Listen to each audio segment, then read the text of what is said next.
When you work in education leadership, you don't get off at 5 o'clock. Your mind is always on the clock, thinking of ways to solve problems for your students, parents, and teachers. On the Clock is your go-to podcast to learn valuable insights from education leaders across the United States. I'm your host, Todd Dallas Lamb, former White House appointee to the U.S. Department of Education, and we are now on the clock. Welcome back to On the Clock. I am your host, Todd Dallas Lamb, and with me today is my good friend and partner, Addison Davis, former superintendent of the 7th largest district in America. I know that because he said it to me a million times.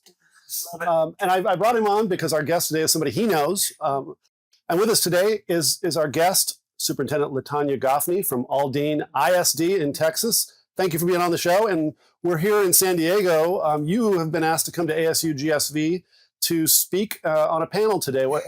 How did it go, and what did you talk about? Well, first of all, I'm excited to be here on this show with my good friend and with you, of course. Thank you for the invitation. I was excited to be invited to ASU. It kind of worked out. I didn't have a school board meeting, so I'm able to fly in and fly out. But excited about talking about this was a unique theme. It's called the kinetic force of K-12 education. And lots of conversations around AI, technology, integration, how we're going to make sure and lead in this moment. Yep. And so it was a great panel.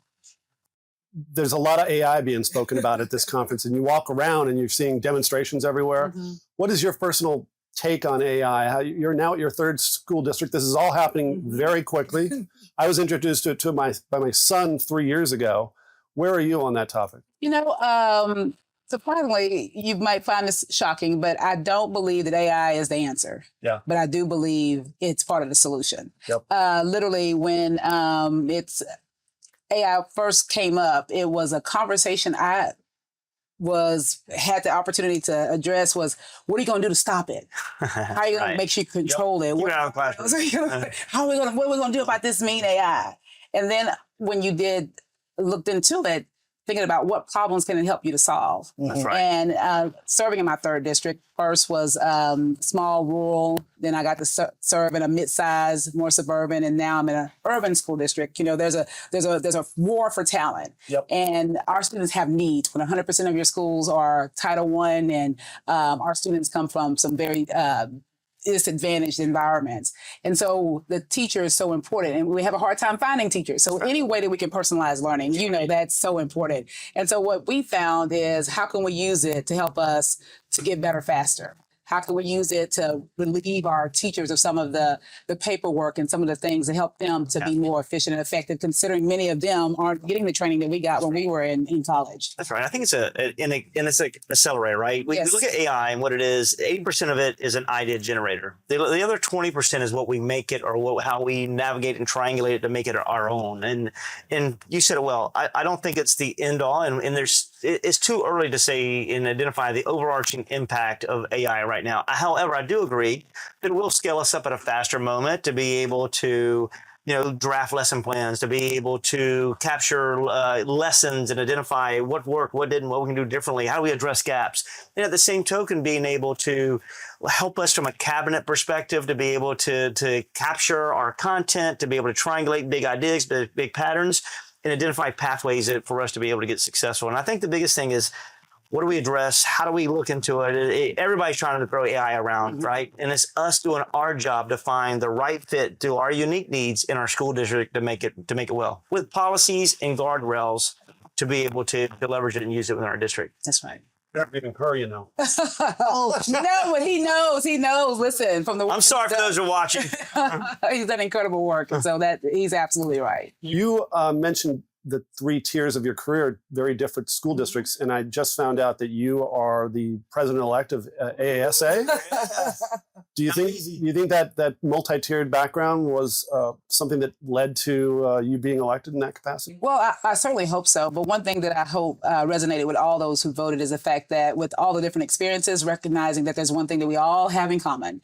We all want to basically deliver on the promise of a excellent education for all the students that we serve. Right. And so regardless if you serve in rural America, if you serve in inner cities, you want to make sure that you improve student outcomes and that students leave you better than with choices and opportunities. And so that's incredibly important. So I'm hoping my goal is to just be a unifier. I think more than anything, today we need to lead with hope and optimism, even though we're dealing with some very, very difficult challenges. We share this with a lot of superintendents around the country. For young leaders that are out there, what's the process that you have to go through to be nominated and finally elected? Wow. It's a very gruesome kind of process. And so it's one of those things. In every place that I've served, whether as a superintendent or every organization that I've served as a leader, and I've been fortunate to lead in several different organizations. However, I don't strive to want to lead them. Literally, I'm busy doing the work. So before leading an ASA, you found me working in ASA. I believe in the mission of ASA. I believe in the fact that we've got to build up and make sure that our leaders today, regardless of what size school they're leading in, they have a pipeline, they have a pathway, and to make sure that we can come together, connect, inspire, and then go back and have an impact in our districts. And so I think that the process, while it's a grueling process, it doesn't start with the process. It starts with the work that you're doing right now, today. This is when I met you. Yes, sir. I mean, it's a... Was you taking second place to your good friend, Nikolai Eady? I did, Superintendent of the Year. Listen, he was at the top. He was a finalist, literally. It's, gotta be an honor. It's great. It was an honor to be able to, to be on a stage with high quality, sophisticated leaders. It's great, especially to see my mentor to be able to win. However, we talk about awards, Superintendent of the Year for Texas, ASA Superintendent of the Year. That list continues. What does it take? I mean, you do not only, the recognition is completely built from 3 districts that you have led successfully. And, I think that as superintendents, we need to know our rhythm. We need to know our timing in our current place. And you've taken the risk to go to 3 different places. And not only have you taken the risk, but you've doubled down on systems and processes and accelerated learning. So, for those who are watching, what does that look like? What's that playbook that Doc is running in multiple places to be able to lead? Well, when I come in, I tell them I know Jesus, but I don't walk on water. So it's not about me. It's bigger than me. I think that perhaps the most important thing that the superintendent does is hire good people. That's right. And then in addition to that, they have to be able to get out and connect with people, like literally talking to parents, talking to community members, talking to students, teachers, everyone, and getting that collective voice and thinking about where we want to go and where do we want to be and how are we going to measure success. And so regardless of what district that I've served in, my goal is to always leave it better than I found it and to make sure that kids graduate with choices and opportunities. See, education changed the trajectory of my life. It changed my life. I would not be on this amazing podcast meeting you amazing people that wouldn't have met you in Chiefs for Change or any other organization if it had not been for education. First generation college student, and literally the pathway out of poverty was through an education. And so it's not about the position. It's not about any of those other things. It's about the opportunity to make a difference for all kids, but especially for those kids who were born on, not even born in the baseball park. Sometimes we say some are born on third base. Well, I wasn't even born in the park. The parking lot. I mean, it means a lot. I mean, when we talk about how the impact that education can have on us, and teaching us core values, alignment, looking at leveraging academic histories, it gives us a sense of hope. And you've done just that in every one of your districts. So thank you for what you do, Doc. Speaking of hope, you'd mentioned a really cool program funded by the Bloomberg Foundation. Tell us a little bit about how you're starting a program to help solve the nursing shortage problem that's endemic across the country. Oh my gosh, I'm grateful. One of the things as we going into Aldine, spent the course first year 2018 looking, listening, and learning. 2019 we launched our strategic plan.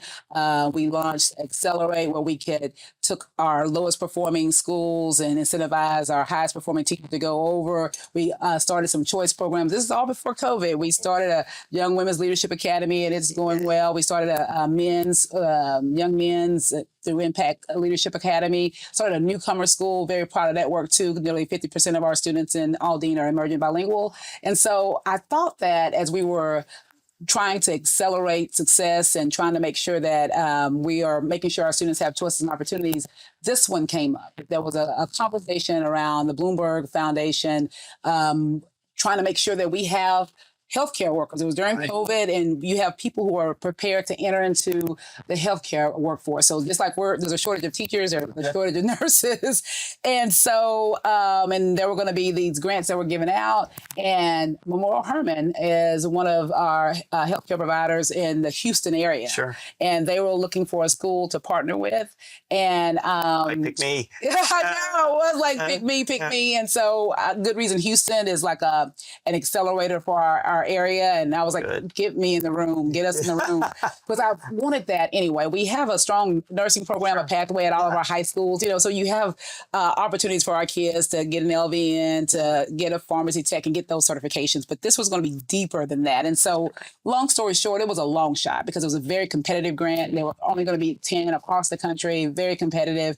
And met with Memorial Hermann, and it was like the perfect marriage. Like literally when we walked in and they talked about the problem they needed to solve, and they didn't know Aldine as much because Aldine is not a city school. So while it's urban, while it's inner city, Houston dominates. Right. And then Aldine's on the north side. Sure. So like literally if you've ever flown into Bush Intercontinental Airport, you were in the middle of Aldine, not Houston, but people think it's Houston. So north side of Houston, and just the density of poverty is significant, and the lack of different resources is evident as well. Like literally there is no hospital in Aldine ISD.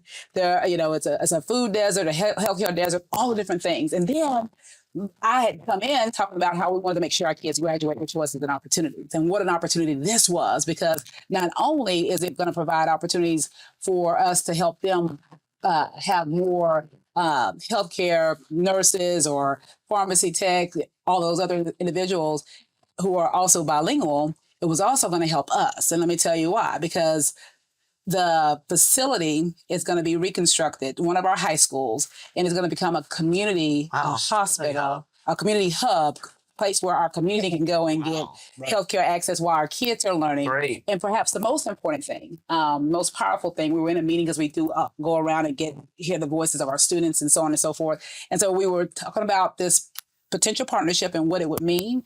And the question was posed to our students, how many of you know a nurse? And nobody raised their hand. But how many of you want to be a nurse? Several kids raised their hands. Yep. And we said, we're going to work to make that a possibility for you. And what's even better is the commitment from Memorial Hermann in the partnership. Their nurses are excited about the partnership. They are going to be the teachers in our schools. And it started immediately. It started that summer. So they're releasing them for that. Wow. Absolutely. Wow. Absolutely. I wish I would do that for plumbing, electricians, everything. But that's really that's great. Powerful. There are that's exactly the first thing I thought of too is you said you're a food desert. How about teaching food services? Absolutely. I mean, there's so many jobs in the restaurant business. Mm-hmm. It gets back to the very notion of what education was supposed to be about, not just a resource for teaching students, but a resource for their families. Absolutely. And really getting back to the notion of what are you going to do with your life and how can we make that happen? It's really inspiring. It is. It's exciting. This journey is not easy, Doc. You know that. In the superintendency, as we see so many new faces in this position transition up. And listen, I give kudos to everyone that wants to take on this challenge. We see that a number of individuals apply all over the nation versus the right position. How important is it for a cabinet member or an outside leader that wants to apply for a superintendency picking the right district? Because you've done it 3 times, right? And had great success. And I know you were analytical, you've done your search, you made that connection. This is who you are, this is what you can do. How important is it for those to pick the right places versus just blanketly applying for across the country? Well, I tell my mentees all over the country, and just when I go and speak to aspiring superintendents academies for different organizations, that it's important that you do your homework. And you can't be so hungry for the position that you don't take the opportunity to learn about it, because you're gonna, however you get the job is how you're gonna have to keep the job. So if you do something that's squirrely, if you show up and you're not being your authentic self, it's gonna be harder to keep it. So you want to go somewhere where you're respected, where you can earn trust, where you can build community, where you can be able to do the job that I believe that God has called you to do. Right. And it's harder to do when you're so hungry to have the title and not the opportunity to make a difference. That's right. It's not about being the superintendent; it's about doing superintendent. Right? There's a differentiation doing that work. Mm-hmm. When you look at this, we have so many newbies in this job. What are some of the strategy you would say that would yield high impact, success? And that becomes political engagement, academic focus, family engagement, which you do so great at, providing equitable services to students, and then also working with boards. I mean, all those things are so important. Mm-hmm. Any words of wisdom that you would give those who are in the saddle to be able to stay in that job?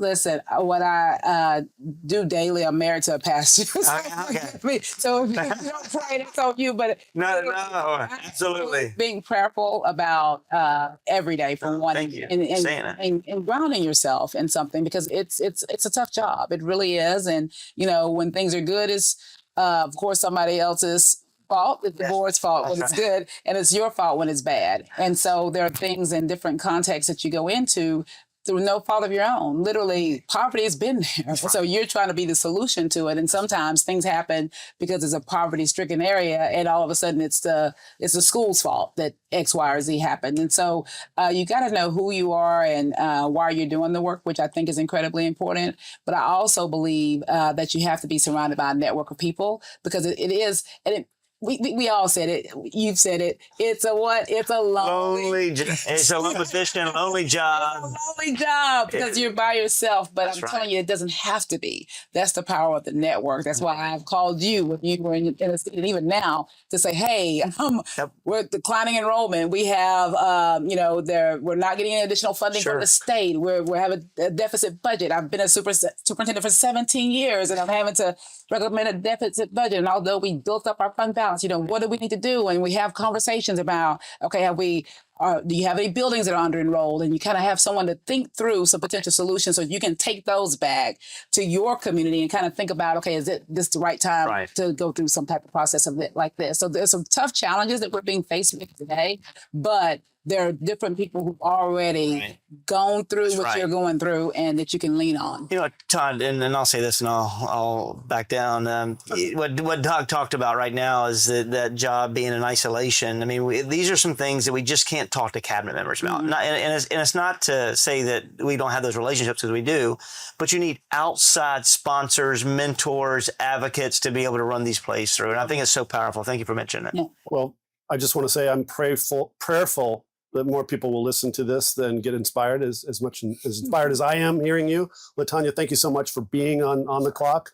And thank you, Addison, for joining me with your old friend. And I know you have a plane to catch.